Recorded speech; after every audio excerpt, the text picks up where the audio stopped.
Hey guys, and welcome to this week's author chat. And this one will have sound, I promise. I checked it before I started the recording. I am so sorry about the last two videos for this month that had no sound whatsoever. It is completely my fault. I did not realize that it turns it off.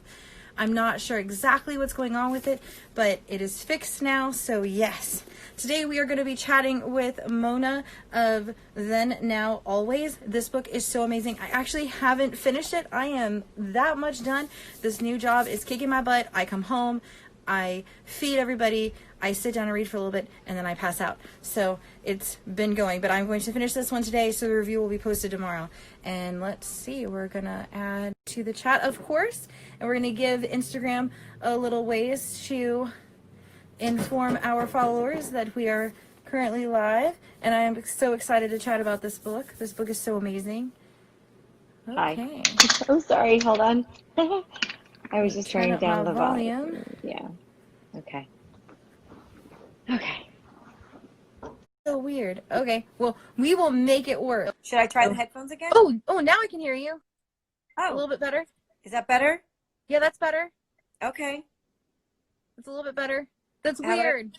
It's weird. I mean, I feel like I don't want to be like right into it. That's It's a like little scary. we'll just see your eye throughout the Yeah. entire chat there. How's that sound?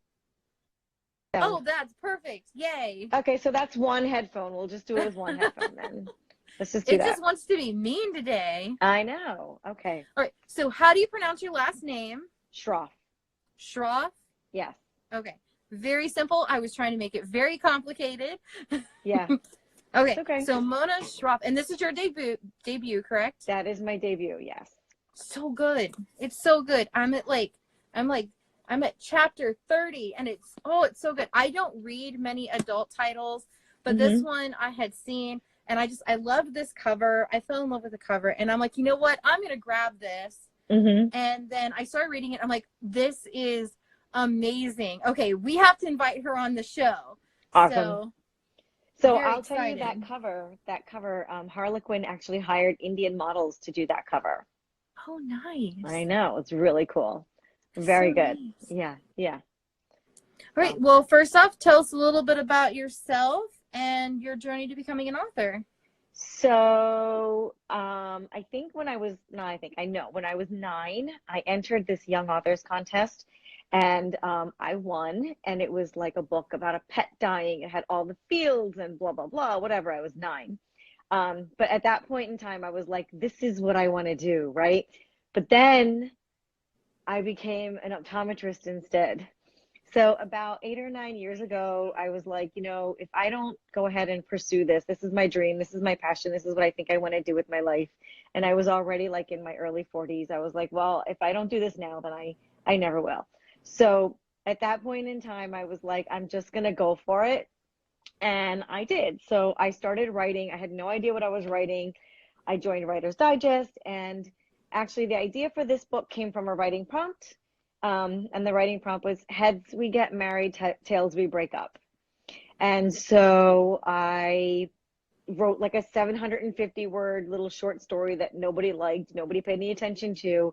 My daughter at the time was about 16 years old, and she was like, Mom, this is going to be your story. Like, this has to be your novel. So I just took that short story and I expanded it, and I started taking writing classes and getting all kinds of feedback. And then I learned about the national organization, and I got like a local chapter, and I met more and more people that write romance. And so I just learned about the industry. I learned about querying. I learned about publishing. I'm still learning. In fact, now that my book just came out on Tuesday, there's so much more to learn. There's always more to learn. So that's in a nutshell, basically how I got to where we are right now. Awesome. Okay. All right, guys who are watching, if you have any questions, toss them down in the comments and we will ask them on air. Why did you choose to write an adult title versus what everybody else does and do, maybe young adult or middle grade juvenile fiction? So, first off, I will say that, it didn't come to me as young adult, but my daughter, who I mentioned at the time, she was about 16. And she was living at home, and we were kind of trying to figure out what I was going to do with this writing prompt. And her thing at the time was she's like, Mom, nobody wants to read about teenagers. She's like, I need you to write about old people. And I, she's like, she had read that book, and the name of it is escaping me. Major Pettigrew's Last Stand, where it's a much older couple and they find love, like second love again. And she had fallen in love with it. She's like, you need to write something like this. So as old as I could get, Maya and Sam are in their late 30s in the main part of the book. I figured that was old enough for right now. And then we'll see. I think her thing was a little maturity. And I think I liked writing that a little bit better. My voice was a little bit better for that, as opposed to, say, young adult, that type of thing. That being said, I have a young adult character in there, but as I move forward and I'm doing my next novel and everything, I really feel like my voice is better for adult contemporary. And so that's where I am right now, but who knows? We'll see. All right. So what has been your favorite title in 2020 so far? To read or just To the title? read. To read. Okay. So I just got done reading Virginia Cantra's Meg and Joe, and I love that. I'm in the middle of reading Tracy Livesay's latest book. I also read, Pintip Dunn has a young adult actually coming out called Malice. It's coming out in a couple of weeks, and I totally loved that. Oh my God. I have that. It's out there. I think I read it like on one airplane ride. It was so good. I love that cover. It's with all the purple and stuff. It's so pretty. Yeah, she made this huge big banner, and actually she and I are doing we're doing a panel in a week or two, so I will get to see her with that. But so that's as much reading as I've been able to do, and that's actually a lot for me for a month. Like right now with release and trying to get edits done and all that kind of thing, it's just been a little bit crazy. So, but yeah, so far I've really enjoyed everything I've read so far. That's good. My thing scrolled on me. Why did you choose to tell this story in the past and present chapters as well as due point of view? Because I have to say, it worked beautifully. Having the past chapters of how they met and fell in love, and then having the chapter set in 2012, that has just worked out so nicely. Because I know other books that I've read in the past where you have like the dual point of view. Sometimes it works, sometimes it doesn't, and then you throw in two separate time periods. I thought I was going to be confused and stuff, but it's beautiful and it's like completely perfect. Oh, thank you. Thank you. I think the story came to me in Sam and Maya's present day. So as late, when Samantha was a 16-year-old and she and how they were going to get back together. But I kind of felt like the reader would need to know what happened and why they weren't together to begin with. If they clearly love each other, even when they first meet, there's sparks, right? Like there's something that wants them to be together. So why aren't they together? Like if you love each other that much, how come you just didn't stay together and make it work at the time, right? Right. And I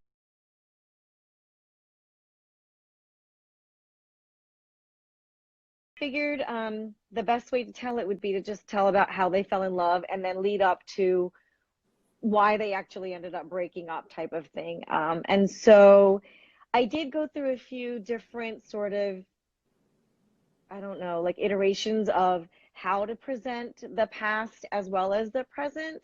And I will tell you, my editor at Harlequin, Brittany Lavery, was absolutely wonderful with that. And she kind of was like, let's do it this way, because I had it set up a whole bunch of different ways.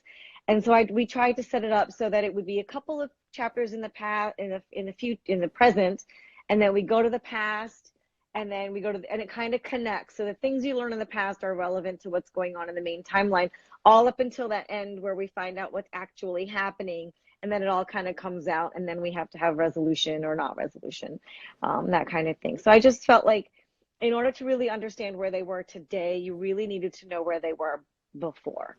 Right. So why did you choose to set it in 2012 versus, 2019 or 2020? Well, to be honest, it's because that's how long it took me to write the book. So I was writing the book in 2011, 2010, 2011, 2012 is when I was actually drafting the first draft. So this one, like I said, it was kind of a long journey for me because I had a lot to learn. And that's basically why it did. And also my daughter was born in 1997, so I was familiar with sort of the 1997 things that were going on. So I was like, let's just do that, and then she can be 15 and it'll be 2012. So, That's adorable. yeah.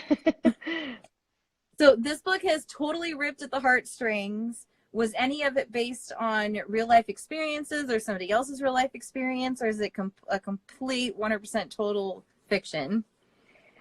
Well, the story itself is 100% total fiction, but there's other things in there that do come from sort of like real life experiences, maybe not necessarily mine, but definitely growing up with strict parents, like, in terms of like dating and everything, that's definitely from my own sort of experiences and that kind of thing. The family relationships, that's a family thing. So some of that cultural stuff is, I mean, I feel like if I'd come home pregnant out of wedlock, it would not have really gone over that well, So, yeah, I think, so from that aspect, that's kind of what I brought to it. But the actual story itself is fictional. Maya and Sam don't really exist, and neither does their daughter. But Columbia, Maryland exists. That's where I live, and so the places they go for their dates are real.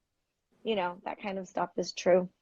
I made up the bakery. I don't know if it's really there or not in Queens, but That would be cool. I really love that you added like a few recipes in the back of this, because there was Yeah. another book that I read a couple months ago called Tweet Cute, and it was like nothing but the girl was like a baking genius in it.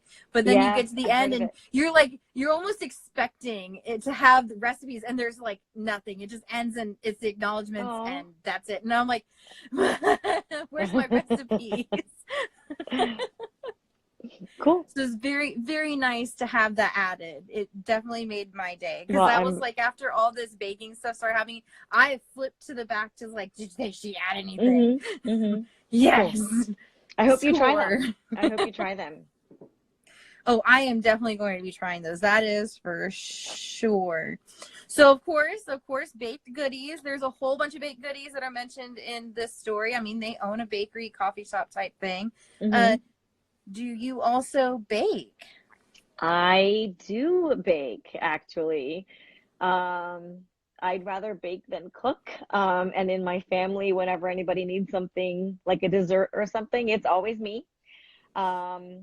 So yeah, I bake. I baked my kids chocolate. I mean, the birthday cakes growing up. I'm the baker in the family. And my daughter actually came up with a good recipe for Maya's chocolate chip cookies. So yes, we both bake. And it's something we do together now. So that's great. Fun. Other than your own title, of course, what is another title that you're extremely excited that is coming out this year? Oh, wow. That I'm extremely excited about that's coming out this year. There's just so many. Well, Malice is coming out, but I just read that one. I think Angelina Lopez has her Hate Crush coming out. I don't know if you read the first one. So the first one was Lush Money. And so she has Hate Crush coming out. I think it's sometime this year. So I'm really excited about that one as well. Tiff Marcello actually has a book coming out pretty soon, Once Upon a Sunset, that I'm really excited to read. So yeah, so those are some of the titles that I think I'm looking forward to seeing that I can think of off the top of my head. So Right. It's like put you on the spot. So what is up next for you? You've got your first book published. Are you starting on a second one? Right, I am. So actually I have a 2-book deal with Harlequin. So my second book is in edits right now. And so hopefully it'll be released next year. So we're actually looking for a cover. They're doing cover art on it. We just came up with a title. So I have a title for it. And it's going to be called Then There Was You. And that's coming out hopefully next year. And then I'm going to start outlining, as soon as I'm done with all the release stuff, I'm going to start outlining my third book. Woohoo. Do you ever think you would come back to this one and maybe write a story about Samantha when she gets like maybe to college or something?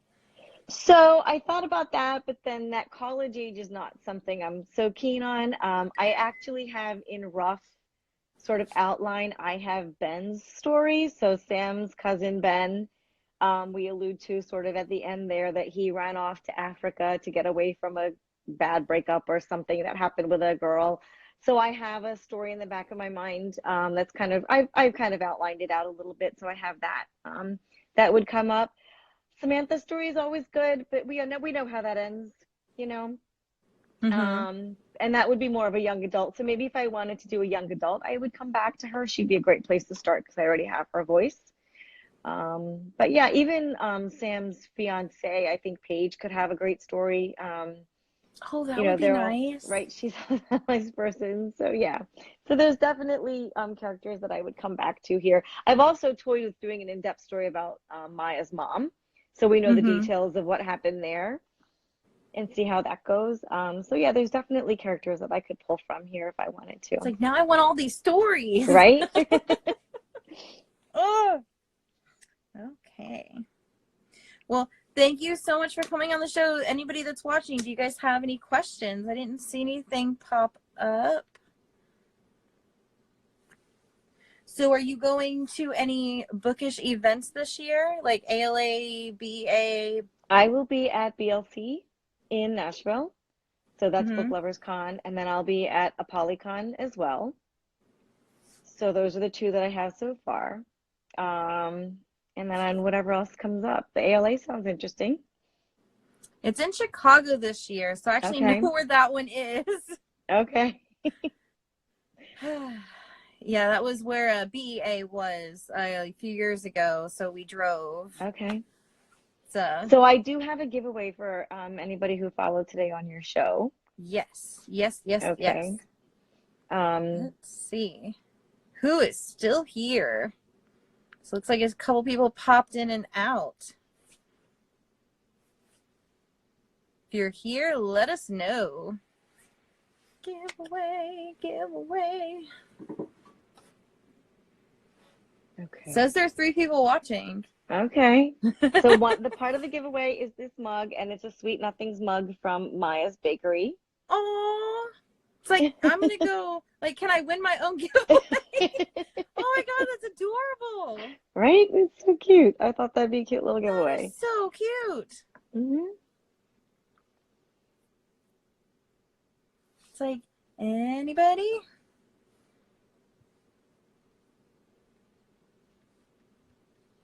So what have you read lately that you really liked? Well, your book, definitely. Thank you. Definitely. Let's see. So I've read this year. Well, the beginning of this month, our first author chat of the year, which I'm so sad because I didn't realize I screen record all of these off my phone, and I didn't realize that on there it turns off the microphone. Oh. So I did the whole entire thing and uploaded it to my YouTube channel, and there's no sound. And I'm like, oh no. Oh no. But she wrote one, which is a standalone actually, and it's called Nameless Queen. This was really good. Oh yeah. That was so good. And then of course Tweet Cute I just finished a couple weeks before that one. And one that I'm actually also reading now that I stopped to read yours is Echoes Between Us that just came out. Okay. And for the life of me, I have no idea who the author is. She's wrote a whole bunch of stuff, but this one is kind of like a contemporary, but then it has a hint of paranormal in it. It kind of reminds me of one that came out by Jenny Han and Saban Vivian or something. I always butcher that woman's name, and I am so sorry because she's an amazing author. But they wrote a dual author book called Burn for Burn, and it's the same thing, that it's all contemporary, and then all of a sudden you have this paranormal aspect that just kind of hops in, and it's done so beautifully. It's so good. I still haven't read book 3 of that one. Oh, okay. And it's been out for ages. Cool. That sounds great. I'll have to so look it up. good. Yeah, I'll have to look it up. All right. Well, it looks like somebody did comment.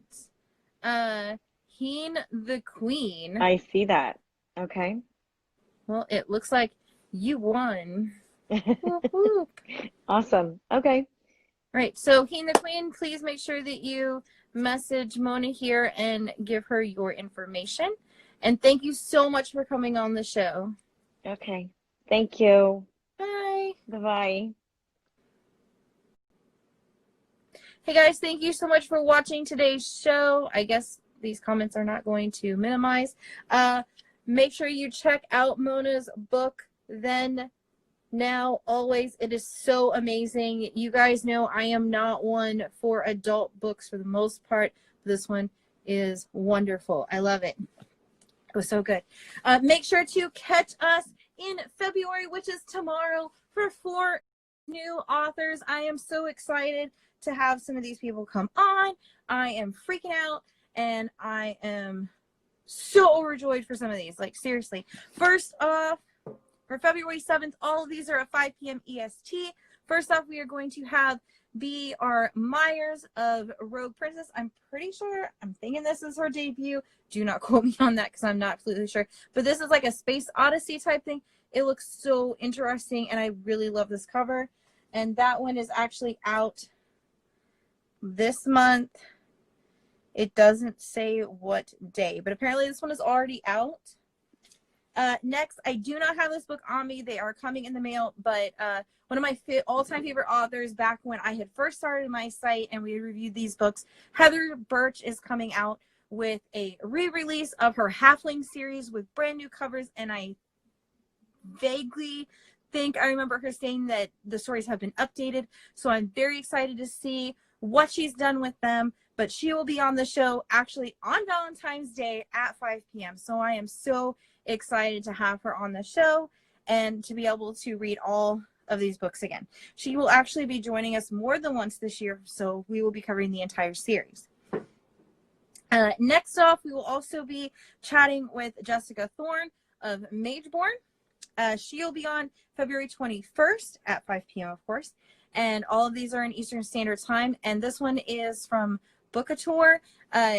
So I am very excited to check this one out. If you haven't seen the cover to this one, definitely go check it out. It is called Mageborn, all one word. And it is so gorgeous. And last but not least is another one that I'm really excited to read because I just happened to check the back of this, and it said that this is for fans of Naomi. I think it's Novik, but she's the one that wrote Uprooted. So this is A Queen in Hiding, and all 4 books of this is coming out this year. So I'm so excited, and these things are massive. So I'm very, very excited for this, but she will be coming on the 28th of this month.